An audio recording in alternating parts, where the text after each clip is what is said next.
de rotina e os mais complexos, como exames de genética e biologia molecular, através do setor de Biomol. O Laboratório Plínio Bacelar acompanha a tendência mundial em exames laboratoriais, com o que há de mais moderno e tecnológico para garantir o melhor resultado, auxiliando a classe médica na prevenção, no diagnóstico e no tratamento dos pacientes. Laboratório Plínio Bacelar, compromisso com a qualidade desde 1942. Começa agora o Folha no Ar, primeira edição.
Quarta-feira, 1º de março de 2023. Começa agora pela Folha FM, mais um Folha no Ar, ao vivo, aqui pela Folha, em 98,3, aí no seu rádio, ao vivo também em nossos streams, no Face, no YouTube, no Instagram, na Twitch TV. Daqui a pouco a gente vai usar quase que um programa só para falar onde a gente está. Mas você pode acompanhar em todos os canais aí. E também daqui a pouco em podcast e logo mais na Plena TV. Reprise deste programa de hoje com imagens também, como agora, ao vivo, a edição de hoje na Plena TV. O Instituto Nacional de Meteorologia traz para esta quarta-feira, tempo bom em Campos, sem previsão de chuva. Aliás, essa semana tá assim, sem previsão de chuva. No domingo é que pode ficar nublado, mas também com temperatura alta. A máxima prevista para hoje é de 34, mínima 25, agora mínima 22, agora faz 25 graus aqui pelo centro da cidade. O programa de hoje muito especial, a gente tem aqui a honra de receber o Arthur Sofiati, historiador, professor e escritor, na bancada conosco, a Aloysio Abreu Barbosa. E hoje eu estou mais feliz e honrado porque vou contar aqui no meu, vamos dizer, no nosso time, como entrevistador também, historiador, pesquisador e profundo conhecedor, né, o nosso querido Aristide Sofiati, Arthur Sofiati, porque ele vem, né, com a bagagem que ele tem da história para explorar o máximo possível, né, do conhecimento que o Aloysio tem, além dessa viagem recente que ele fez, que vem evidentemente com muita história para contar. Vamos falar sobre o judaísmo, o cristianismo e o islamismo pela história. Vamos falar também um pouco de política, Brasil pós-Bolsonaro e 2 meses de governo Lula, né? Isso no programa de hoje, com o oferecimento de Proteus, serviços de saúde e medicina ocupacional, qualidade certificada ISO 9001-2015, Unimed Campos, cuidar de você. Esse é o plano. Laboratórios Plínio Bacelar e vacinas Plínio Bacelar, agora com aplicativo para você acompanhar todos os resultados de exames, marcar aí o atendimento domiciliar e muito mais.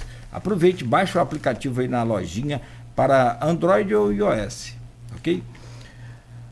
Hoje é quarta-feira, dia do jornal Folha da Manhã, nas bancas e também nas casas dos ouvintes e dos ouvintes, não, dos assinantes. Quem não é assinante, pode assinar a Folha hoje lá no portal Folha 1. Manchete principal, de novo, com maioria, governo negocia acordo com oposição. Junto com Ábido na base, Nildo expõe na Câmara cobiça dos ex-aliados por cargos na Prefeitura. É destaque também, além da capa, nas páginas 2 e 4, ponto final, essa matéria que tem ainda aqui no recorte. Na tribuna, Nildo Cardoso confirma que oposição reivindica secretarias para consumar o acordo, é o chamado Acordo da Paz de Governabilidade. Mais de 9,5 milhões em royalties entram nos cofres de Campos, é o regime de partilha. Na capa da Folha da Manhã de hoje, o jornal impresso, jovem morre eletrocutado em fábrica de travessão. Uma tragédia, lamentável. Novidade, Cineflix chega em março ao Shopping Avenida 28. Campos já conta com o programa SOS Coração, Avanço na Saúde. O projeto foi lançado pelo secretário estadual, Dr. Luizinho, e pelo prefeito Vladimir. E aqui na capa da Folha da Manhã, ainda, na parte aqui inferior do jornal, uma foto em destaque, capa, né, bem completa, sem previsão. O DER-RJ ainda não tem data para entregar a ponte da integração, apesar da promessa do governador Cláudio Castro de concluir a obra até 30 de maio. A construção está em processo de acabamento, faltando barreiras, guarda-corpos e os últimos 6 vãos. Os acessos, entretanto, ainda dependem de assinatura de contrato.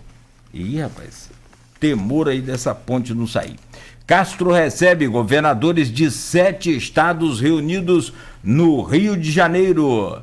Mitologias africanas, peça, abre aspas, Meus Cabelos de Baobá, fecha aspas, no palco do Sesc. Messi é o melhor do mundo, pela 7ª vez, são os destaques do jornal Folha da Manhã, que ainda vem com as colunas. Tem hoje aqui o Dom Fernando Rifan também, né, com o seu artigo, com a sua coluna, e você pode acompanhar. Lê o jornal nas bancas e para os assinantes já em casa. São 7h11. Antes de... Deixa eu só trazer o bom dia hoje do meu companheiro de bancada e não entrevistado. Você falou que estava feliz por isso, que é um assunto que você domina, evidentemente, a sua área. Mas só trazer o seu bom dia, Aristides, registrar a sua importante presença, e aí eu vou pedir ao Aloysio para fazer um comentário resumido, mas não como do Rodrigo, por favor, para esse assunto da Câmara Municipal, essa virada aí de situação para oposição, de oposição para situação, essa coisa toda. Aristides, bom dia. Arthur, bom dia. Eu te chamo de Aristides, é o cachimba que faz a boca torta. Você me perdoa. Bom dia, seja bem-vindo. Você já é sócio desse programa praticamente. Pois é, primeiramente quero cumprimentar os meus amigos aqui nessa inauguração minha no ano de 2023 no programa Folha no Ar. É sempre um prazer estar com vocês. Então, eu queria cumprimentá-los e queria dizer que hoje eu estou me sentindo bem na medida em que eu vou fazer um exercício de jornalismo, né? Então, um exercício de entrevistador, mais do que propriamente falar a respeito do assunto central da entrevista. Então, um bom dia. A sua especialidade é pesquisador, então você sabe. Sabe esmiuçar. Duas questões. Primeiro, eu não sou especialista em tudo, né? Sim. Porque aí eu não seria especialista, eu seria generalista. Segundo, não se preocupe em me chamar Aristides, Arthur, pode chamar como você quiser. Sofiati. Dá de qualquer maneira. Tá bom, muito obrigado, muito obrigado. Meu caro Aloysio Abreu Barbosa, hoje também numa posição invertida. Ontem você como entrevistador, né? Âncora também e também um pouco de âncora do programa, evidentemente, e titular dessa bancada hoje como entrevistado. Mas antes dessa parte do programa, em que a gente vai abordar sobre essa história que nós anunciamos aqui, da religião monoteísta e tudo isso, deixa eu te pedir a gentileza, duas coisas. Primeiro, muita gente me cobrando, como virou uma patente sua, eu não fiz naturalmente, poderia ter feito, mas registrar o seu bom dia para os taxistas e motoristas de aplicativos, professores, pessoal que, pô, Cláudio, mas é Luiz, eu falei, rapaz, olha, deixa ele voltar que ele vai às forras toda hora falando de vocês. Mas a gente fala também, e claro, e pedir a você para fazer um comentário sobre essa situação na Câmara de Vereadores, para que os ouvintes possam entender essa mudança de placas tectônicas aí que acontece. Eu não sei se placa tectônica tem tanto poder assim, mas essas mudanças de oposição para a situação e essa coisa toda. Bom dia, Luiz, seja bem-vindo. Bom dia, Cláudio Nogueira, bom dia, Beto, bom dia, Sofiati, obrigado pela presença. E no Bom Dia Sofiati, representado aqui, fica toda a classe do magistério, que é a qual a gente deve tanto, toda a sociedade não só brasileira deve tanto, né? Virou chavão dizer que todo mundo no Japão se curva ao imperador, né? O imperador só se curva a uma categoria que é o professor do ensino fundamental, né? O primeiro professor que compreendem que se tem alguém que manda mais que o imperador, que é mais importante para a sociedade do que o imperador, é o professor que começa a alfabetizar as crianças. Sofiati, logicamente, professor universitário, mas, enfim, aí mas fica... Tem uma passagem pelo ensino fundamental também. Tem? Tem, no princípio da minha carreira. Tem. Não sabia. Depois ele fala que não é especialista em tudo, tá vendo? Mas, enfim, toda a classe do magistério também, aos taxistas, no trecho aplicativo. Tudo, tá vendo? Né, que estão aí, devem estar com esse debate que tem... Esse debate que tem sido centralizado, né, o governo Lula, vamos falar sobre isso no segundo bloco do programa, sobre esses 2 meses do governo Lula, mas esse debate que tem centralizado, que é a questão do preço dos combustíveis, né? O governo Bolsonaro, para tentar se reeleger ano passado, ele retirou impostos dos combustíveis, impostos federais, com a força dele, com um acordo costurado com o Centrão, quando o Bolsonaro ainda era presidente. Ele também retirou impostos estaduais, né, porque aí tem que ser o Congresso, não é canetada de Executivo Federal, tem que ser o Legislativo. E, através do acordo costurado dele com o orçamento secreto, ele conseguiu também reduzir as alíquotas de imposto estadual, né? Bolsonaro não fez nada que Dilma, por exemplo, Dilma Rousseff, ex-presidente, não tenha feito, né, para se reeleger em 2014. Né? É bom a gente frisar isso, né? Não é questão de criticar um lado ou outro, né? Dilma também subsidiou de maneira artificial o preço da energia elétrica e dos combustíveis. Isso acabou estourando no que não estourou. A Petrobras, né, que banca uma empresa de capital misto, estatal, mas de capital misto, que banca isso e acabou sendo muito descapitalizada, ficou numa situação difícil, né, se recuperou e agora vivemos o mesmo dilema, né? Porque, na verdade, o que ocorre? Quem tem carro no Brasil é classe média alta, classe alta. Classe C menos D e E não tem carro. Tem no máximo uma moto, ou uma scooter, uma coisa assim. Então, na verdade, quando você subsidia o preço dos combustíveis, pessoa física, eu tenho carro a diesel. Para mim é ótimo que o combustível seja subsidiado, pessoa física. Mas quando você faz isso tirando dinheiro de Estado para pagar educação e segurança, só para citar 2 pastas, e saúde, por exemplo, das mais importantes, você reduz o semestre dos estados, Não há mágica. Esse dinheiro tem que sair de algum lugar. Então, quando você subsidia o combustível, como foi no governo Dilma e foi agora no governo Bolsonaro, e deixa armada essa bomba fiscal, o que acontece na prática? O pobre que não tem carro paga o patrão rico que tem carro pagar combustível mais barato para trabalhar. É isso que acontece. A conta no final do mês é essa, né? Agora, isso tem consequências, né? A gente sabe que antes de Bolsonaro reduzir a alíquota federal e conseguir reduzir no Congresso as alíquotas estaduais, a gente sabe o quanto estava gerando protesto. A classe média em qualquer sociedade a mais ruidosa. O quanto estava gerando de protesto o preço dos combustíveis.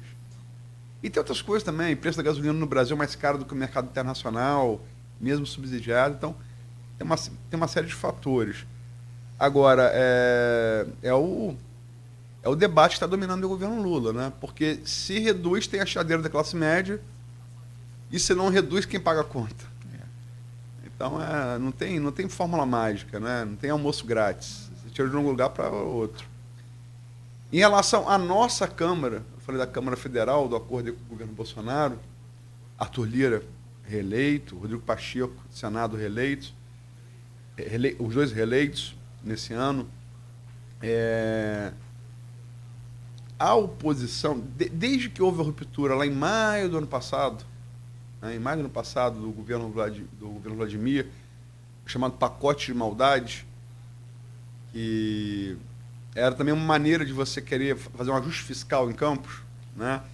E cobrar mais com algumas coisas. Ali a coisa desandou, o governo Vladimir perdeu a maioria, né? que tinha. Quando você tem, assim,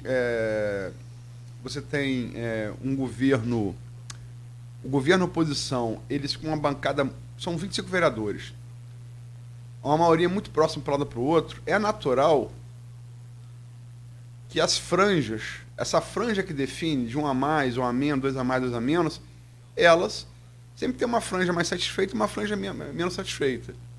Ela busque com a franja que compõe uma maioria e se julga naquela maioria menos aquinhoada, ela buscar com o outro lado uma maior valorização. Isso é normal em política, né? É normal na vida, inclusive.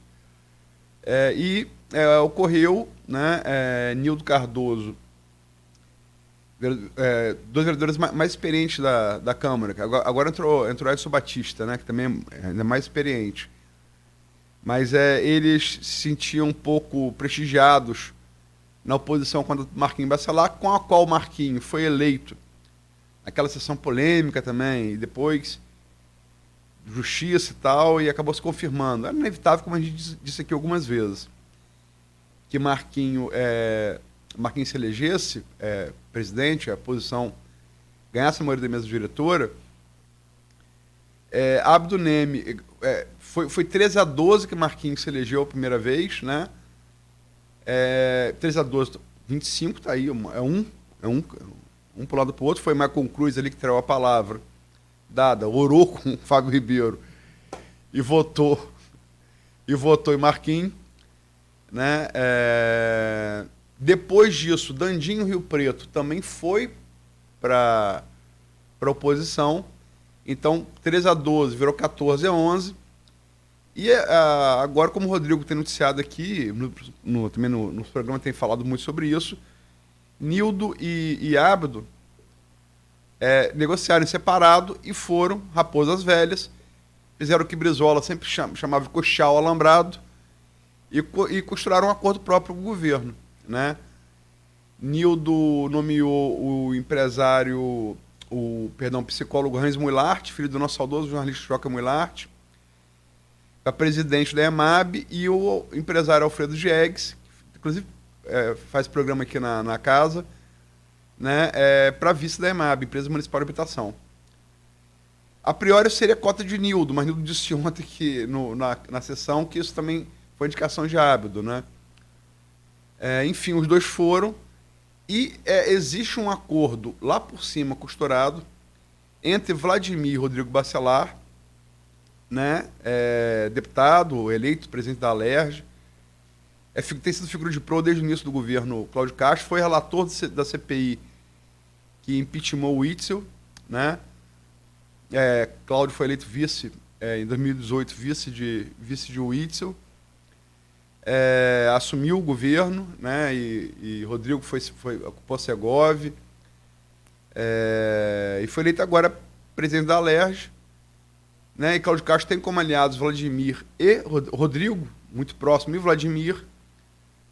Tanto que Bruno Dauari, aliado de Vladimir, também está no governo estadual, né? Como secretário de habitação.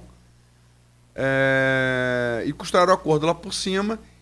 E você tem que dar cara. Você costura por cima, mas você tem que dar cara aqui no município. Porque é no município que o acordo se consuma, né? E a oposição estaria reivindicando 3 pastas, como o Rodrigo também já falou aqui algumas vezes, né? Secretaria de Trabalho e Renda, Meio Ambiente e a Fundação Municipal dos Esportes. Né? E tem a reação de quem está no governo e acha que se der espaço, vou fortalecer a nominata do meu adversário para ano que vem, né? Enfim. É aquela coisa, eu acho que não chega a ser placa tectônica, né? Eu acho que é mais aquela história do farinha pouco, é minha opinião primeiro. Mas, enfim, e Nildo Cardoso, ontem, subiu à tribuna da Câmara e confirmou tudo que o Rodrigo vem dizendo, que a negociação estava mesmo entre essas 3 pastas. Agora, uma coisa, seja para o governo, ou seja para qualquer um, uma coisa é você negociar na minoria. Outra coisa é você negociar com a maioria, ainda que mínima, 3-12, a maioria, reconquistada a partir de outro acordo em separado, né? Então, a situação do governo hoje é mais cômoda do que era, por exemplo, há 2 meses, quando saiu daqui. Então, em rápidas letras, eu podia ficar fazendo um programa sobre isso, essa novela. Até ontem, pelo menos, né? Hoje pode ter novos capítulos. Desdobramentos, né? Bom, eu não vejo nada de muito fora da curva esse tipo de negociação, essa questão, né? A gente vê no caso do Arthur Lira, que assumiu claramente a posição de Bolsonaro e com a vitória de Lula já mudou de lado e já negocia. Eu acho que isso faz parte da política, né? A gente vai assistir mais de uma vez ainda oposição passando para a situação passando para a oposição. Isso eu acho que é normal e é salutar na política também, né? Antes isso do que qualquer tentativa, vamos dizer, autoritária na política. Faz parte da democracia, essas negociações fazem parte. Eu sei que eu já fui muito crítico disso tudo, eu sei de muitas pessoas críticas também, mas acontece que a gente vai amadurecendo e vai percebendo que isso faz parte, que isso, de fato, integra, né, uma política que seja mais sadia, normal acontecer isso. Então, não tem muito mais a acrescentar, não. O Luiz colocou ontem uma palavra interessante. E ele falou ontem também uma outra coisa. Os eleitores, a população, no modo geral, devem parar de demonizar essas demonizar a política, né? Essa política. Eu tenho notado o seguinte, nas redes sociais, eu frequento pouco, mas eu tenho notado isso. Tudo que acontece, o mínimo que acontece que desagrada o lado que perdeu as eleições de 2022, aquilo logo é transformado, é superdimensionado, parece que é uma coisa, é o central. Por exemplo, houve um recorde de desmatamento na Amazônia em fevereiro, na série histórica. Pô, isso, cadê Greta Thunberg? Não sei o quê, essa coisa. Ou então, o governo vai,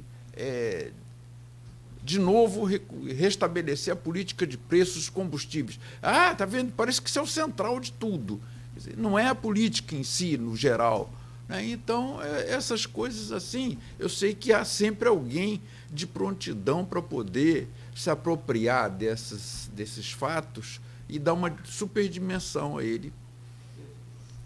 Bom, meu caro Arthur Sofiati, vamos virar a chave então para o tema central do programa, como você falou, como a proposta aqui, sobre essas religiões monoteístas, por exemplo, anotada aqui pela história, o judaísmo, o islamismo e também o cristianismo. E aí hoje você, como entrevistador, por gentileza, já providenciando uma carteirinha do programa Folha no Ar. Eu vou pedir para poder participar também do jornalismo aqui da Folha e possivelmente de participa desde a inauguração, né? Da inauguração e não como entrevistador, mas algumas vezes já fiz esse papel. Tudo tem uma primeira vez.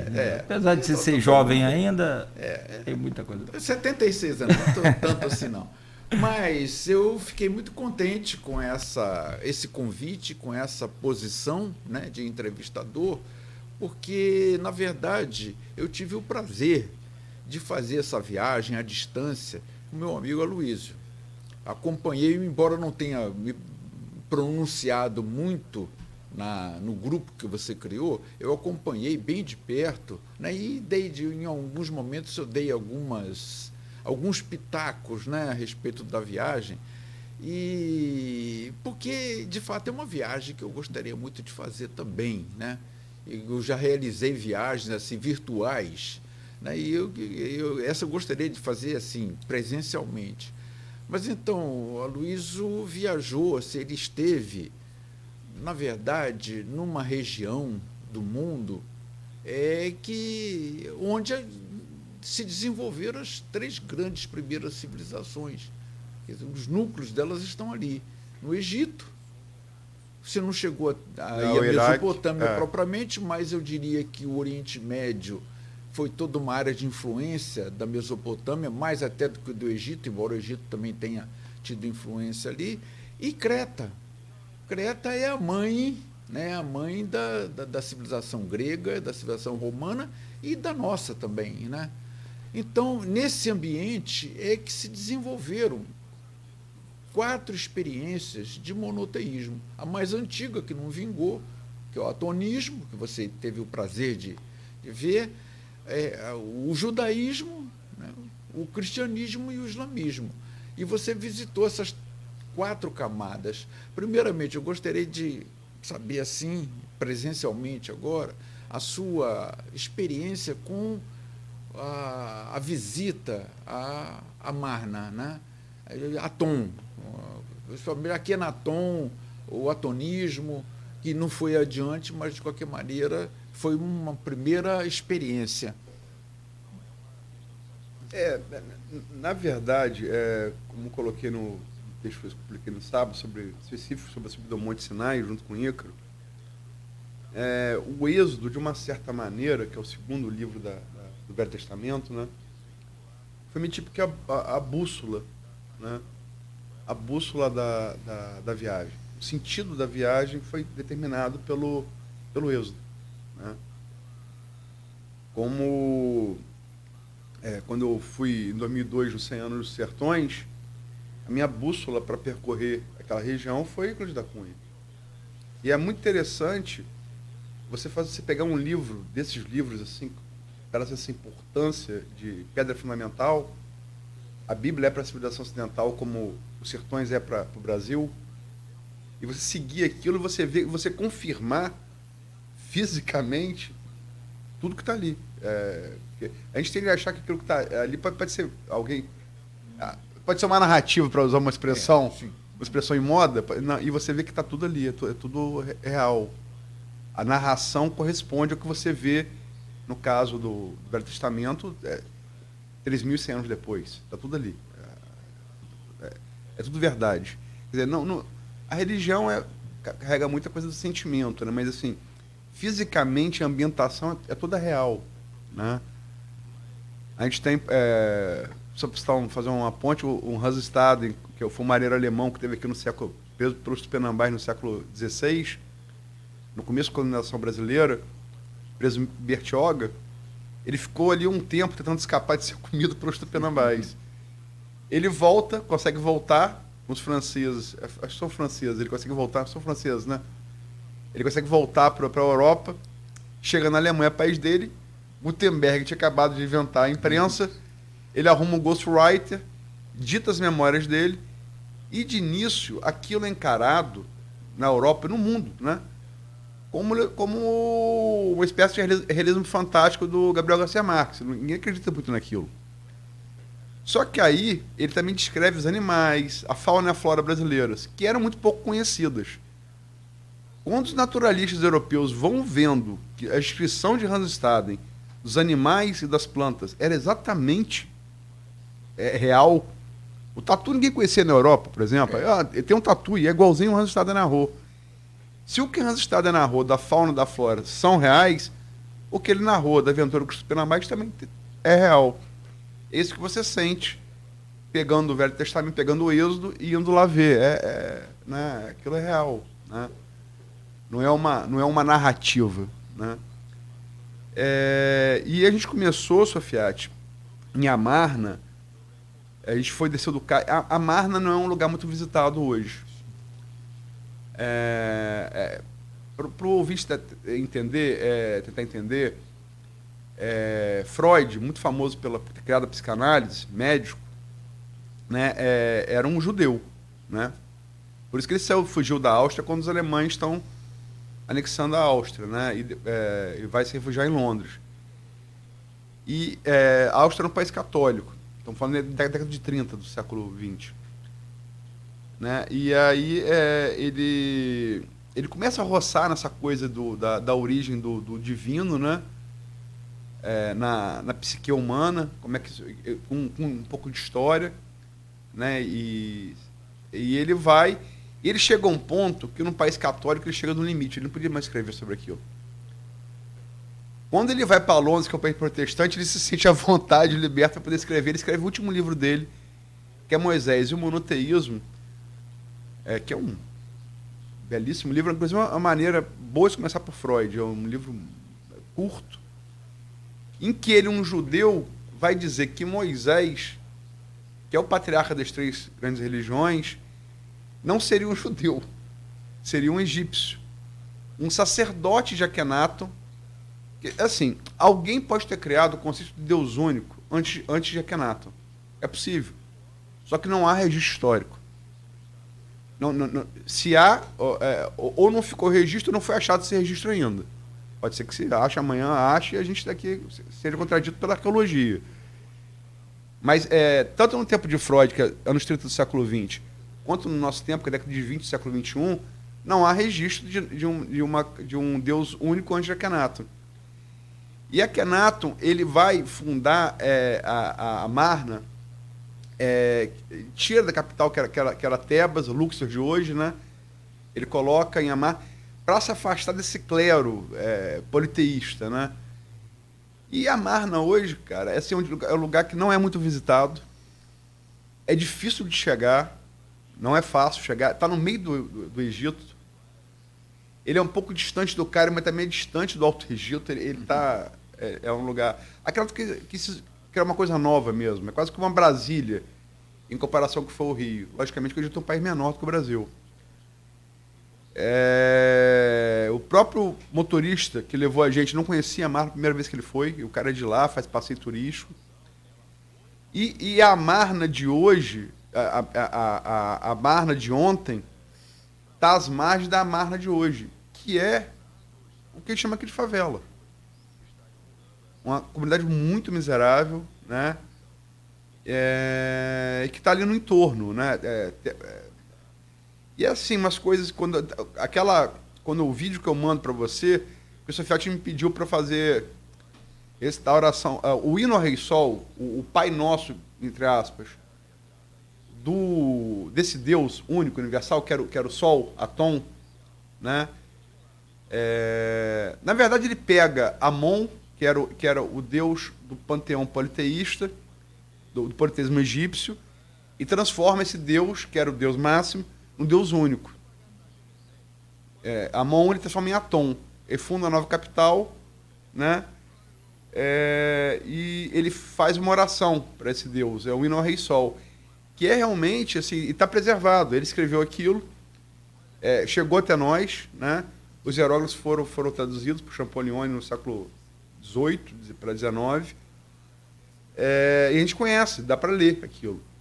Então você vai pedir para eu ler. E realmente assim, é um Deus universal e é um Deus único universal. E um Deus também dos animais, da natureza, né? Exatamente.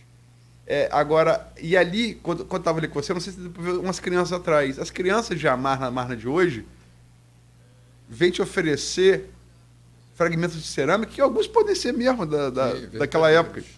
Por $1, né? E é assim, muito retrato do contraste do Egito de ontem com o Egito de hoje. A Amarna é um contraste disso, né?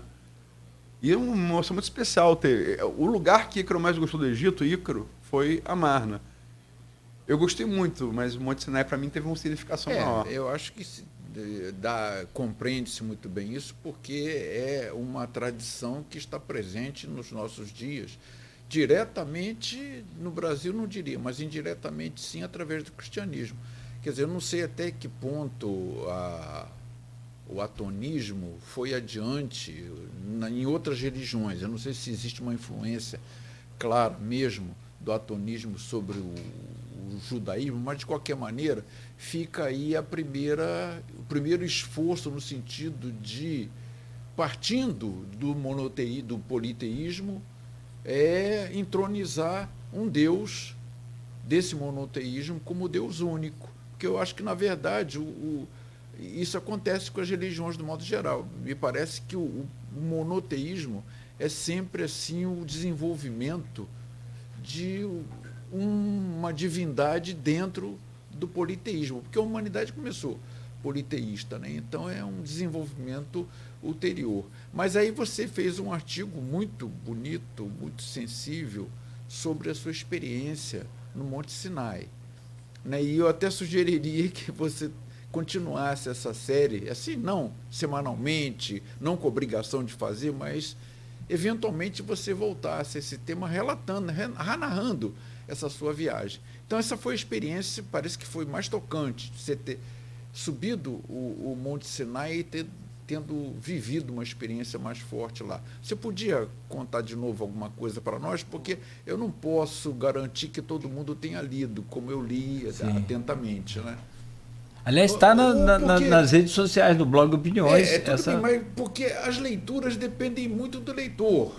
O leitor que conhece um pouco mais, que tem uma sensibilidade maior, vai perceber nuances que uma pessoa lendo naturalmente, comumente assim, não vai notar. Então seria interessante agora ouvir, né, esse relato, essa experiência no Monte Sinai. Essa tentação que você poderia ter sofrido, né? Na hora que desceu, você não teria encontrado lá as pessoas revoltadas, adorando bezerro de ouro, como aconteceu com Moisés? Na hora que eu voltei, também uma queda. Mas não bati de rosto porque eu apoiei com as mãos, né? Até porque na descida você tende a ser a velocidade tende a ser mais rápida e você tende a ser mais descuidado do que na subida, né? O caminho de volta parece ser mais rápido, né? Independente de ser descida ou subida. Mas eu acho que assim, tem duas coisas. Foi muito especial realmente para mim, né?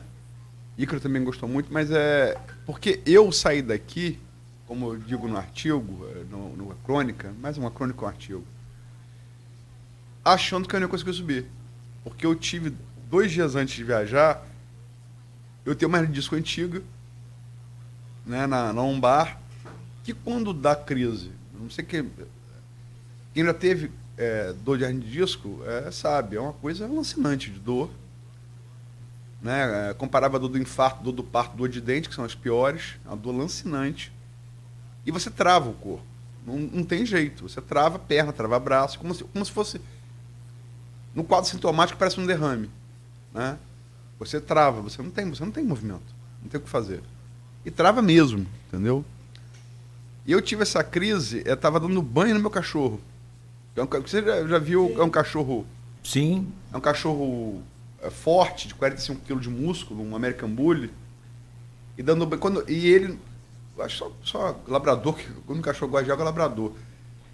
Ele não gosta do banho. Então tem que manobrar ele, tipo como se fosse um jiu-jitsu, tirar a base de apoio dele e fazer uma alavanca.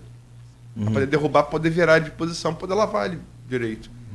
Quando eu fui, e ele fez pressão para um lado, eu fiz para o outro, eu sentado no box, eu senti na hora que puxou a hérnia. Eu falei, pelo amor de Deus. Não foi pelo amor de Deus que eu falei, não. Foi uma coisa que eu não posso reproduzir aqui. Eu falei, passagem comprada, tudo comprado. Como é que eu vou fazer com isso?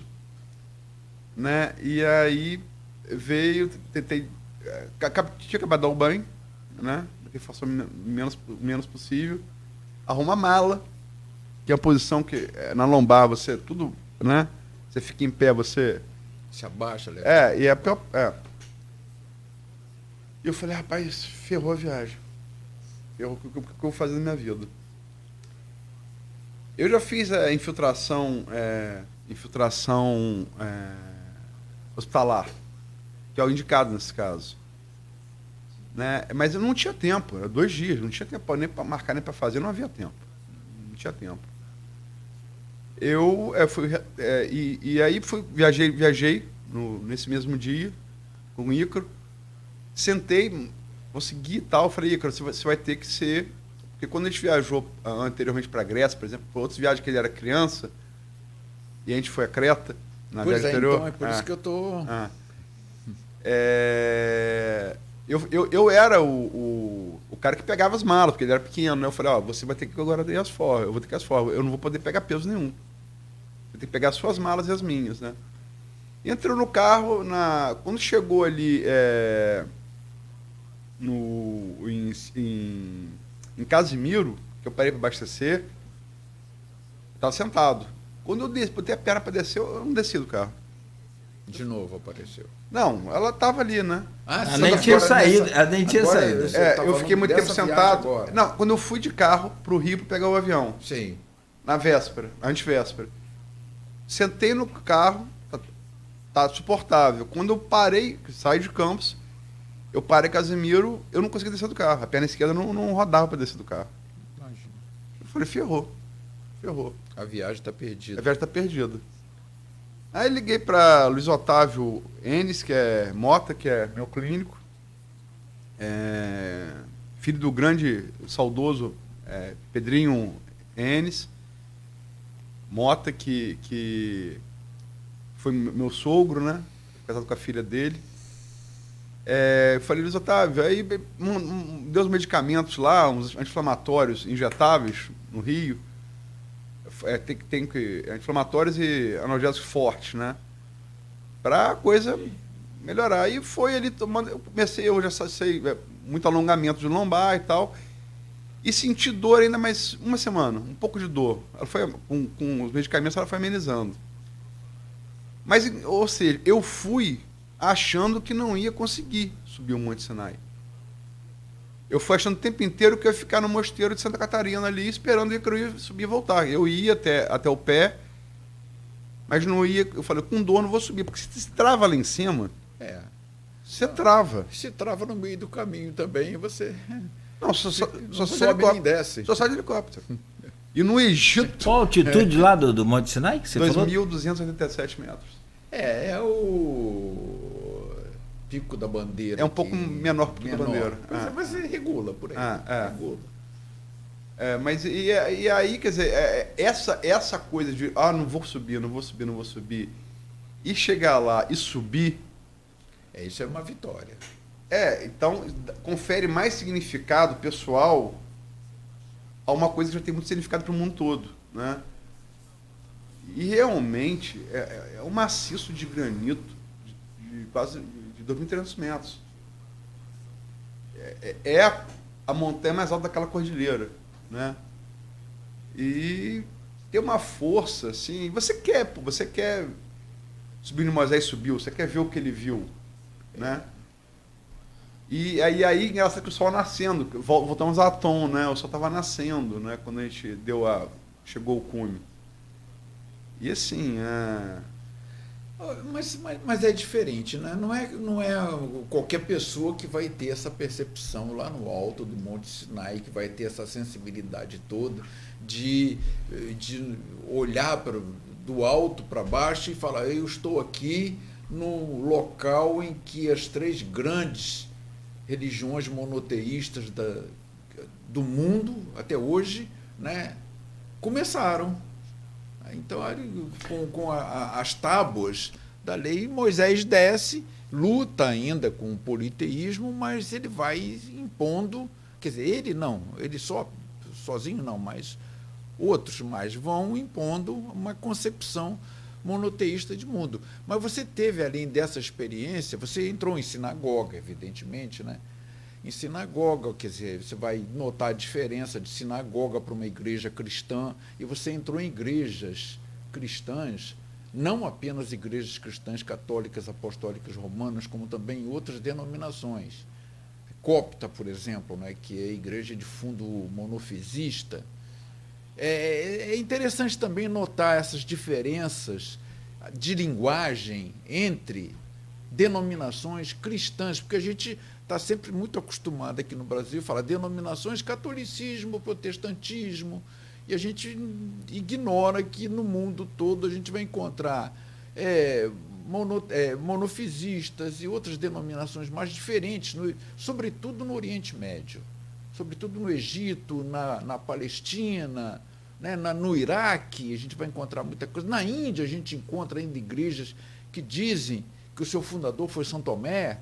Aqui no Brasil mesmo, quando os europeus chegaram aqui e disseram: existe uma entidade mítica que os índios estão falando aqui, que é Sumé, né? Então esse Sumé deve ser São Tomé, porque ele foi punido de uma certa maneira por duvidar da ressurreição de Cristo, teve que tocar nas chagas dele, e aí coube a ele o que, em termos de castigo? Você vai catequizar povos do Oriente. E aí, ele atravessou tudo, veio para o Brasil, aqui mesmo na nossa região, né? Ele saiu do Brasil aqui, na região de Campo, pelo Cabo de São Tomé. Ele ficou tão zangado porque os índios não se convertiam ao que ele falava, que ele acabou saindo andando por cima das águas.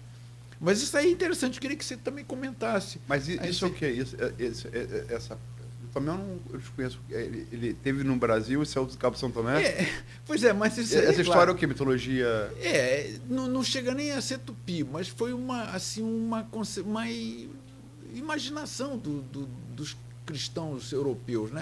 Os chegaram aqui, europeus ouviram falar que um tal de São Tomé, então esse Sumé deve ser o São Tomé. Mas aí criaram essa lenda de que ele zangado, ele batia com o pé no chão e deixava a marca na pedra, com a bengala dele também, então ele ficou tão indignado por não ter sido aceito que ele saiu andando sobre o mar aqui no Cabo de São Tomé. Que, na verdade, não tem nada a ver. O Cabo de São Tomé ganhou esse nome por ter sido encontrado no dia de São Tomé, né? Não tem nada a ver com essa saída de São Tomé pelo mar. Mas já é um pretexto para o Sumé. Mas eu não quero entrar nesse assunto, não. Eu quero só que você faça esse comentário a respeito dessas experiências que você teve nos desdobramentos do judaísmo, visitando outras igrejas, e a experiência de igrejas cristãs orientais. O próprio mosteiro de Santa Catarina, que eu me referi, que está no pé do Monte Sinai, é o templo cristão em atividade mais antigo do mundo. Não há um mais antigo que ele, é século VI, né?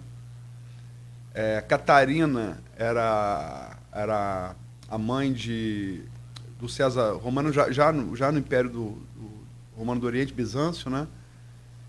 Que foi lá, porque tá lá, ela, acho como eu, tá lá, vou ver se isso realmente bate com o que... Ela foi lá, ela teria subido, né, e depois foi beatificada pela igreja, né? Mas é um templo, é uma igreja ortodoxa grega. Ela não é católica romana, ela é católica ortodoxa grega.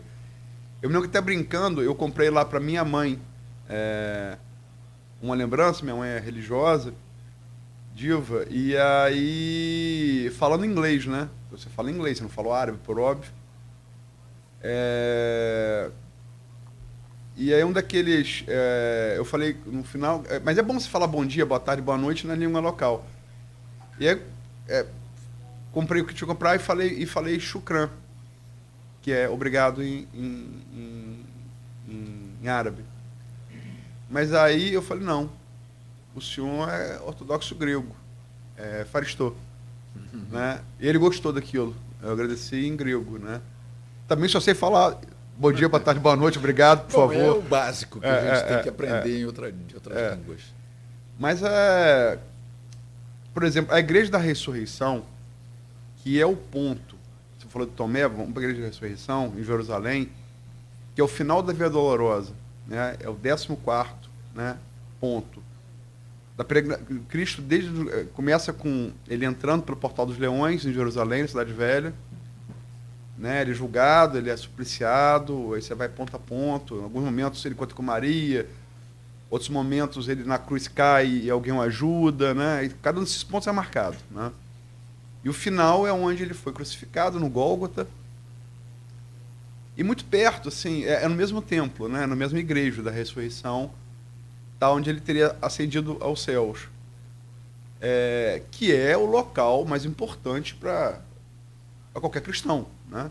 O local onde ele foi é o mesmo templo, onde ele foi crucificado, que é o final da Via Dolorosa, e onde ele teria ascendido aos céus. A administração daquele local, eu não sabia da força da Igreja Católica Armênia, não sabia. É muito forte. Muito. Mas lá, não diria... Aqui... Sofiati, lá são... A administração da Igreja da Ressurreição, que é o ponto mais importante para qualquer cristão do mundo, né? A Meca do cristianismo, colocamos assim, né? A Caaba, melhor dizendo, é a Caaba do cristianismo. Sim. Ou o Monte Sinai para o judaísmo, né? Que tem a força enfim, o ponto mais importante... Ela é administrada por 4 igrejas católicas. Católica Romana, Apostólica Romana, a Ortodoxa Grega, a Ortodoxa Russa e a Católica Armênia. E, pelo menos quando eu fui lá, quem mandava lá eram os armênios. Quem controlava a fila, vai você, tal, que você entra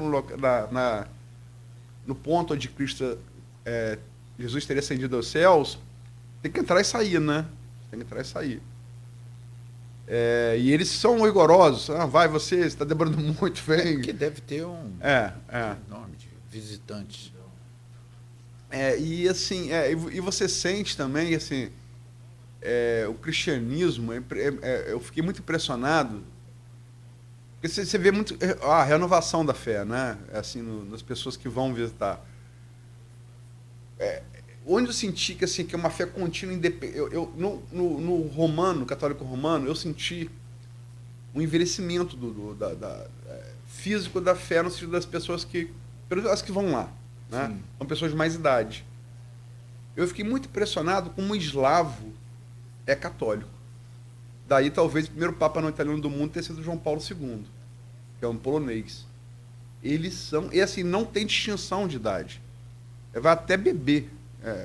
Bebê vai lá com os pais. É uma fé. O grupo que a gente cruzou, polonês, que a gente cruzou na Igreja da Ressurreição, a gente vai encontrar com eles de novo em Jericó, que é a cidade palestina, né? E na subida para o templo, onde Cristo jejuou, né? E aí a gente encontrou com eles lá, e eles reconheceram a gente, nós a eles. E ele estava esperando, que aí é apertado, em Jericó você sobe, tem um teleférico, você sobe, você vai caminhando. É pior que essas escadas aqui também. Você vai caminhando em subida, também é ortodoxo grego. Ortodoxa grega.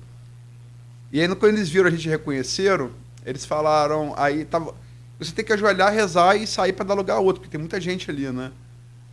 Não, tinha um polonês que parecia... O Gólata, o Gólata de Cristo, o Gólata foi o pugilista polonês. Parecia o Gólata, um cara enorme, forte. E falou, não, pode ir vocês. Eu falei, não vou contrariar, não. Vamos lá.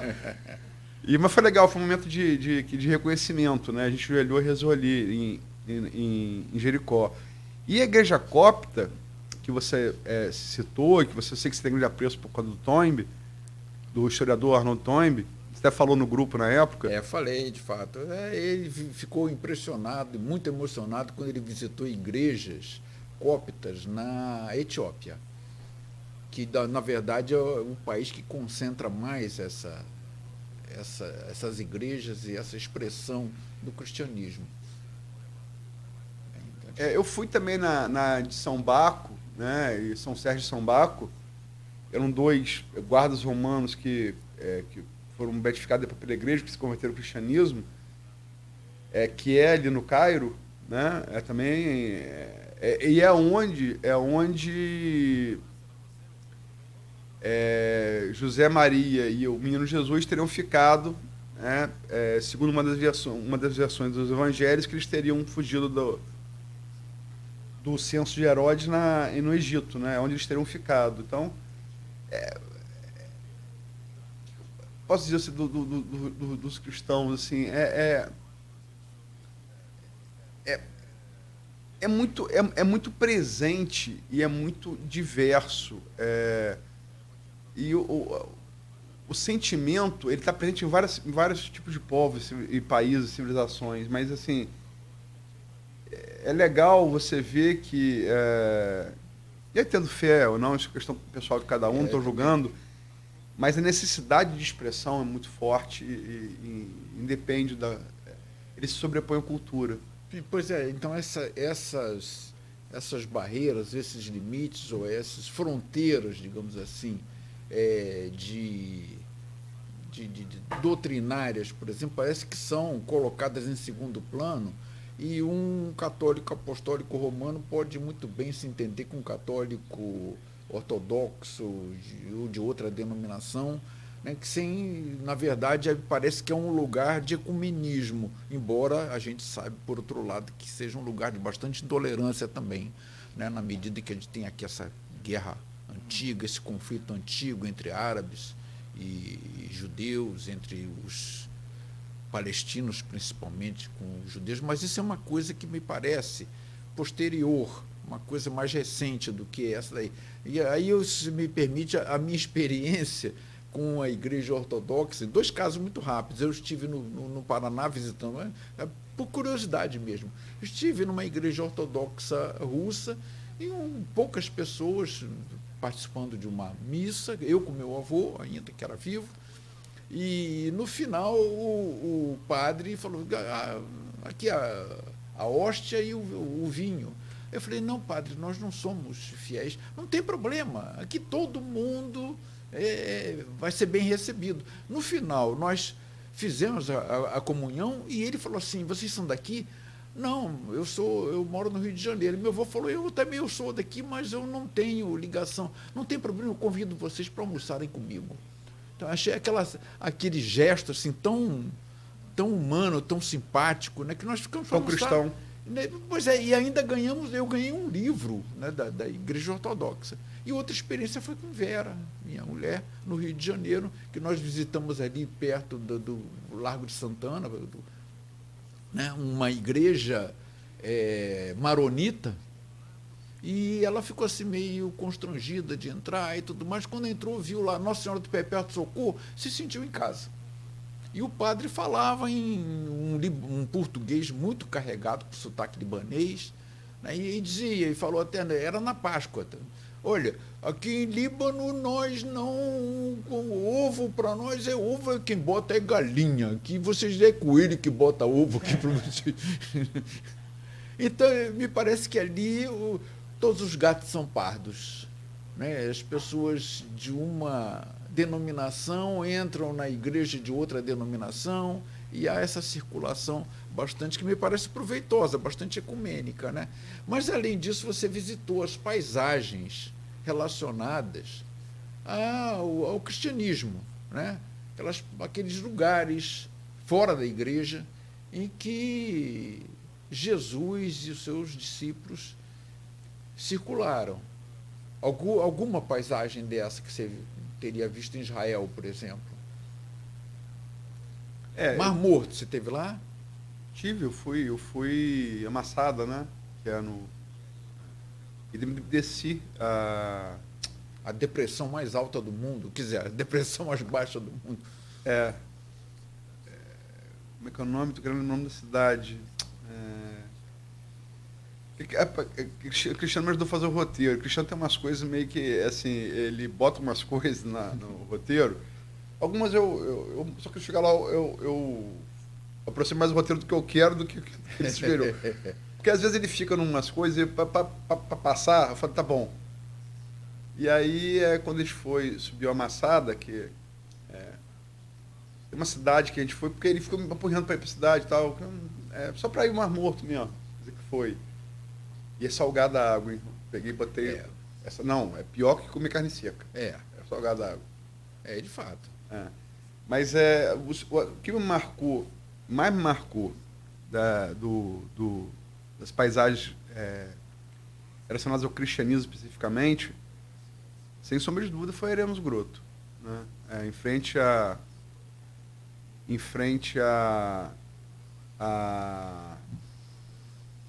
igreja de São Pedro, onde teve a multiplicação de pães e peixes, né? É na Galileia, né? Aí onde é o Mar da Galileia, onde é o Mar Morto. E eu fiquei assim, meio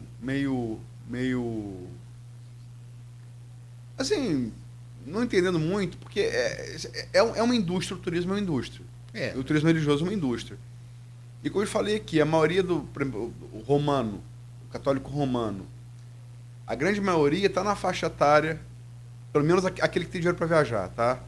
Talvez eu estava pensando nisso, talvez seja condição financeira, não? Tão jovem. Mas não ocorre com o eslavo.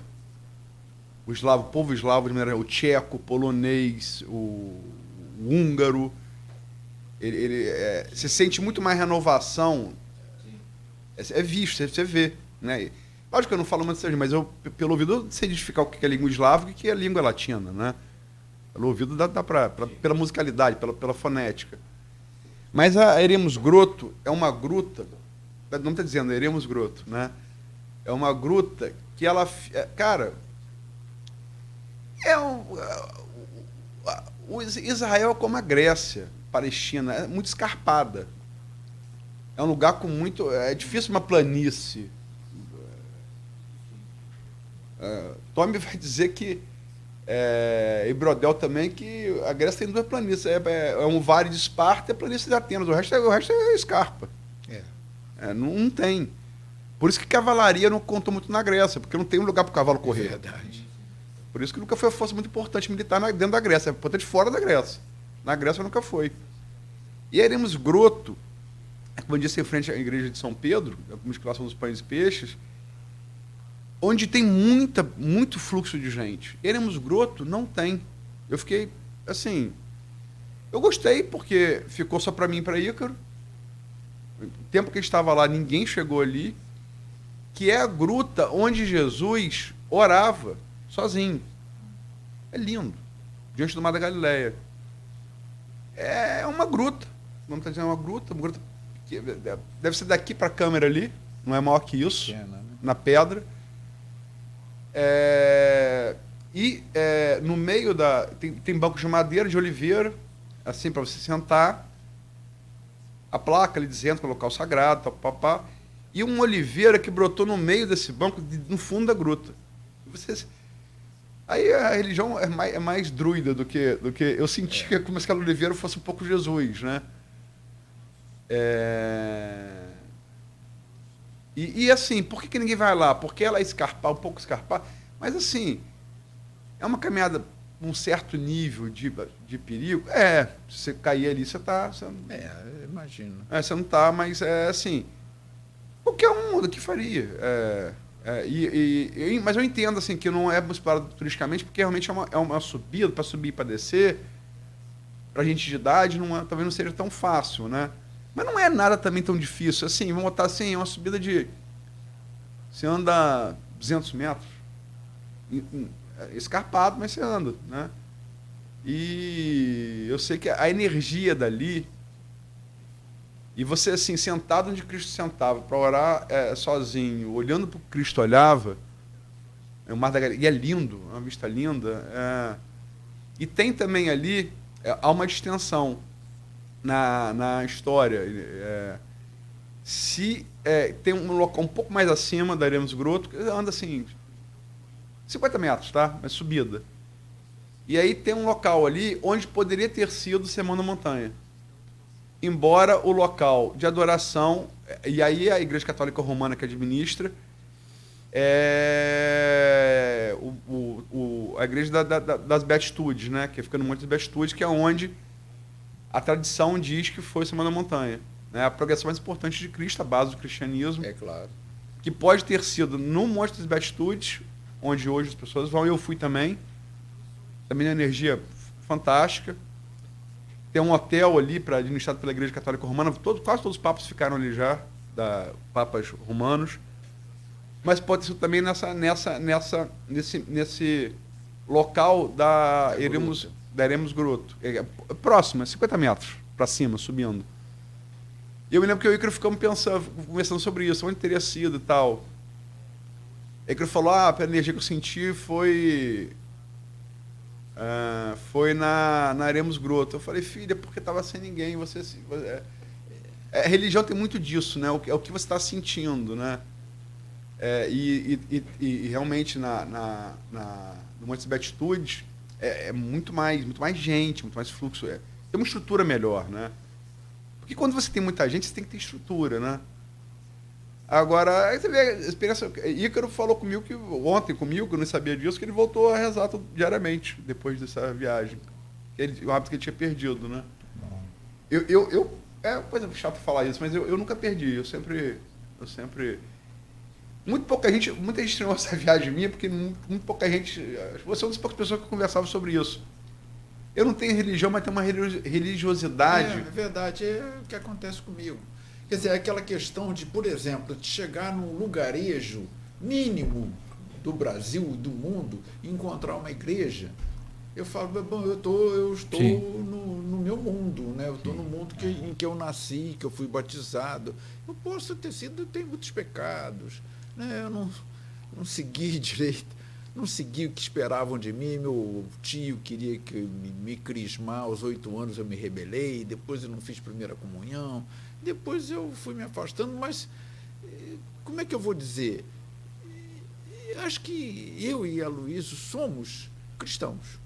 Nós somos cristãos, não sendo, talvez até mais do que um cristianismo assim, muito comum que a pessoa é.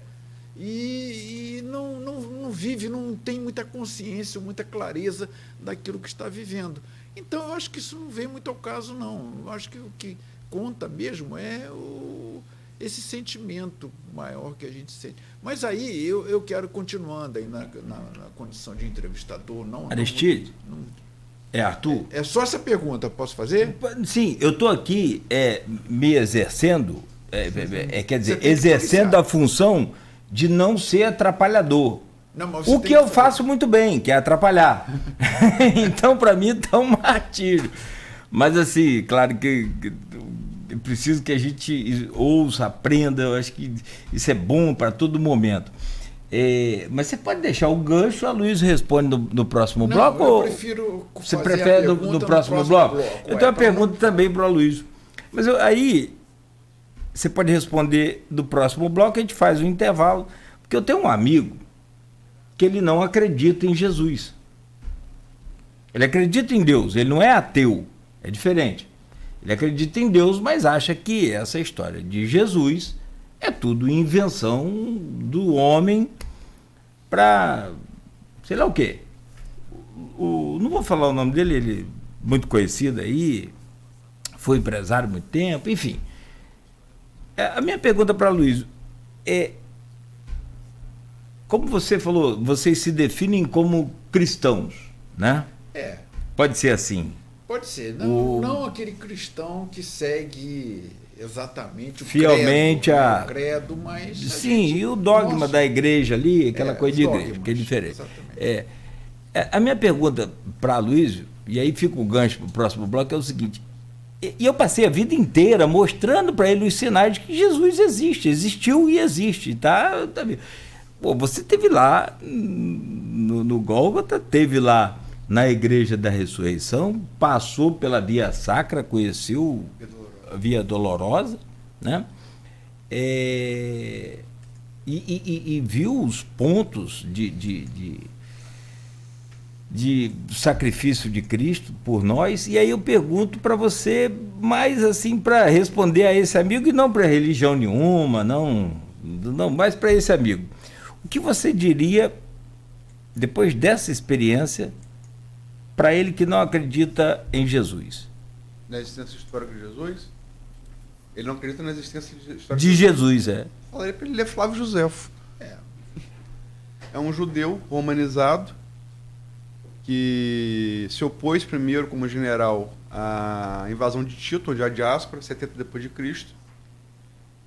Depois é adotado por Tito no hábito romano, vê valor no inimigo que se predispõe a adotar Roma e ser latinizado, o adota como filho, né? É um costume, hoje parece estranho, mas era um costume comum em Roma.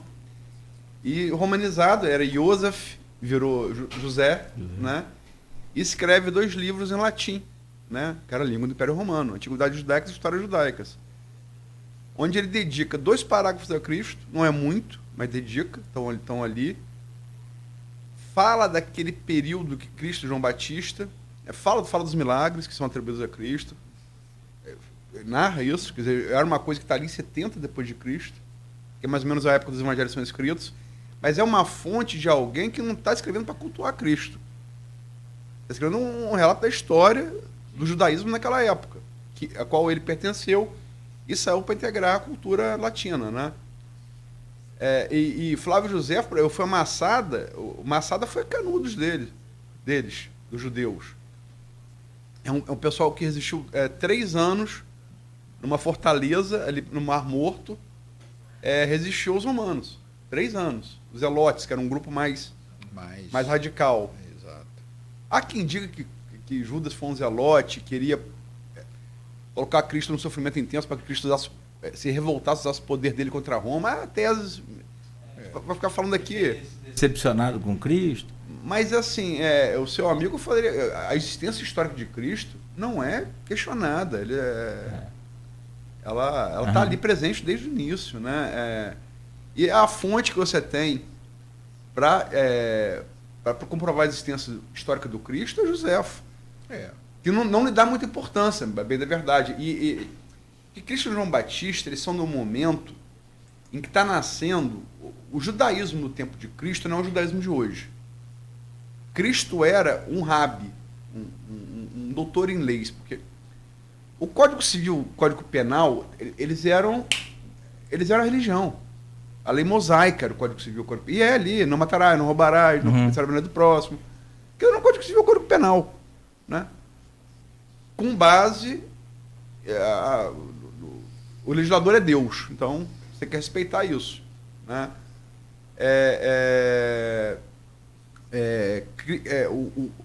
Naquele momento de Cristo e João Batista, e vai perdurar depois, está nascendo a tradição rabínica, que é o judaísmo que a gente conhece.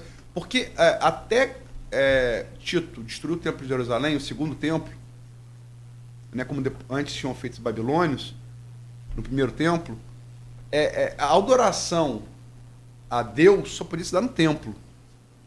Por isso que Jesus morre indo aonde? Ele vai a Jerusalém para ir ao templo. Sim. Você não tinha sinagoga como você tem hoje. Não era permitido, porque você concentrando a religião no templo é mais fácil controlar também, né? Sim. Como de fato Cristo questiona aquele status quo, é morto por causa disso, né? Caifás, os sacerdotes, os fariseus, os saduceus, né?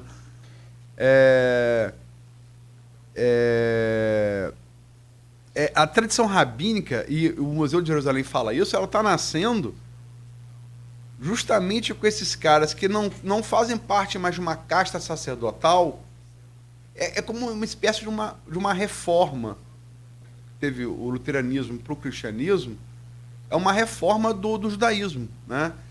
E que, como coincide com a diáspora, com o espalhamento deles no mundo, e não dá mais para o judeu espalhado no mundo ir para Jerusalém, como foi Cristo, que era o Galileu, a tradição rabínica vingou mais. Não mais no controle de um templo, mas de vários templos, né? Que são as sinagogas.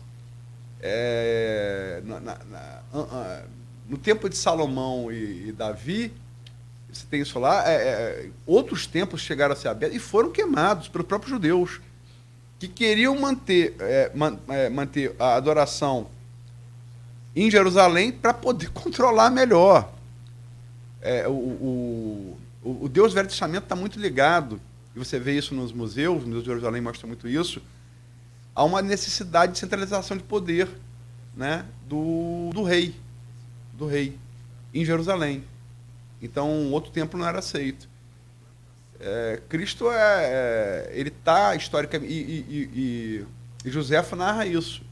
Como também narra que há vários candidatos a Messias ali, não é só Cristo não, tem vários. Ah, sim. E Tinha- após era Cristo, vários outros se apresentaram. Antes dele tinha vários profetas também. Sim, e depois dele depois continua a gente não sabe dessa história, mas em vários lugares do mundo cristão apareceram pessoas se intitulando Sim. Messias.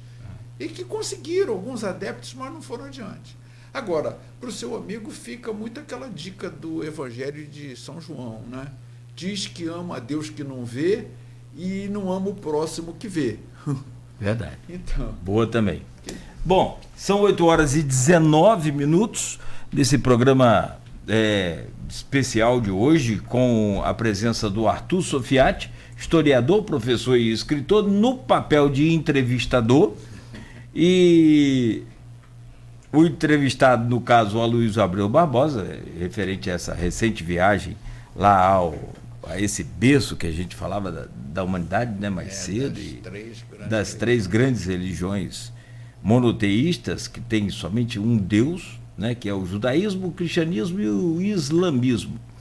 A gente volta no próximo bloco, ainda abordando um pouco mais. Você falou que tem mais uma pergunta. não, só uma pergunta mais. Mas pra não, mas poder dá tempo. completar a pauta. Não, dá tempo, por favor. Só me permita, até para a gente amarrar essa audiência aqui, que está grande, comentários aí na internet. O Carlos Freitas está dizendo aqui, por exemplo. Carlos Freitas foi diretor lá do Arquivo Público, sim. figura extraordinária. Fantástica. Formou Graziella, formou Rafaela. Sensacional. E você vê que ele é tão bom que formou E ele pessoas. é um católico Sim. fervoroso e católico tranquilo. Mas tranquilo?